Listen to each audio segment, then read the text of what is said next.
ലോകത്ത് ഇസ്രായേലിനെക്കുറിച്ചുള്ള പൊതുജനാഭിപ്രായം കുറയുന്നു എന്ന വിചിത്രമായ സ്റ്റേറ്റ്മെന്റുമായി US പ്രസിഡന്റ് ഡൊണാൾഡ് ട്രംപ്. ഒറ്റത്തവണയായുള്ള മുഴുവൻ ബന്ദികളുടെയും മോചനം എന്ന ഇസ്രായേൽ ആവശ്യത്തിൽ ട്രംപിന് വിപരീത അഭിപ്രായമുണ്ടെന്നാണ് വിലയിരുത്തൽ. US കോൺഗ്രസിലെ ഇസ്രായേൽ അപ്രമാദിത്വം ഇപ്പോഴില്ലെന്നും ട്രംപ് കൂട്ടിച്ചേർത്തു.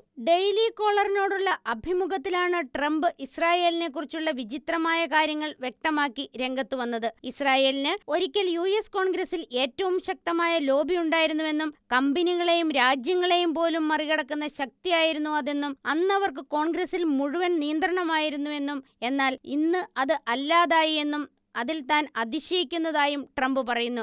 ഇസ്രായേൽ ലോകത്ത് പൊതുജനാഭിപ്രായത്തിന്റെ യുദ്ധത്തിൽ തോൽക്കുകയാണെന്നും US കോൺഗ്രസിലെ പിന്തുണയും കുറയുകയാണെന്നും ട്രംപ് ആവർത്തിക്കുന്നു. റിപ്പബ്ലിക്കൻ പിന്തുണ പോലും ഇസ്രായേലിനുണ്ടായിരുന്ന പിന്തുണ ഇടിയുന്നതായി അദ്ദേഹം ചൂണ്ടിക്കാട്ടി. മാർച്ച് മാസത്തെ പ്യൂ സർവേ പ്രകാരം അമേരിക്കക്കാരിൽ 53% പേർക്ക് ഇസ്രായേലിനെതിരെ പ്രതികൂല അഭിപ്രായമുണ്ടെന്ന് കണ്ടെത്തി. 2022 ഇത് 42% മാത്രമായിരുന്നു. റിപ്പബ്ലിക്കൻ പാർട്ടിക്കാർക്കിടയിലും പകുതിയോളം പേർ ഇന്ന് ഇസ്രായേലിനെ പ്രതികൂലമായി കാണുന്നതായാണ് സർവേ വ്യക്തമാക്കുന്നത്.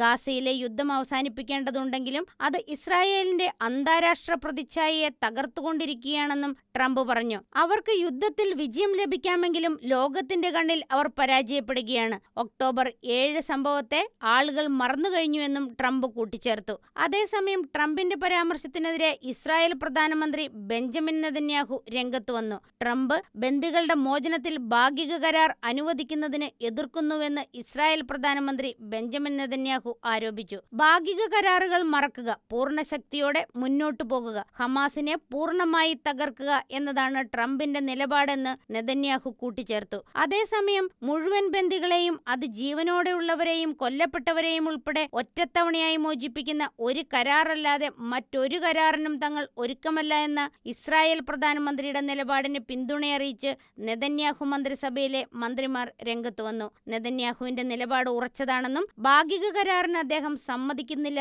എന്നും വ്യക്തമാക്കുന്നു. International desk, Shekinah news.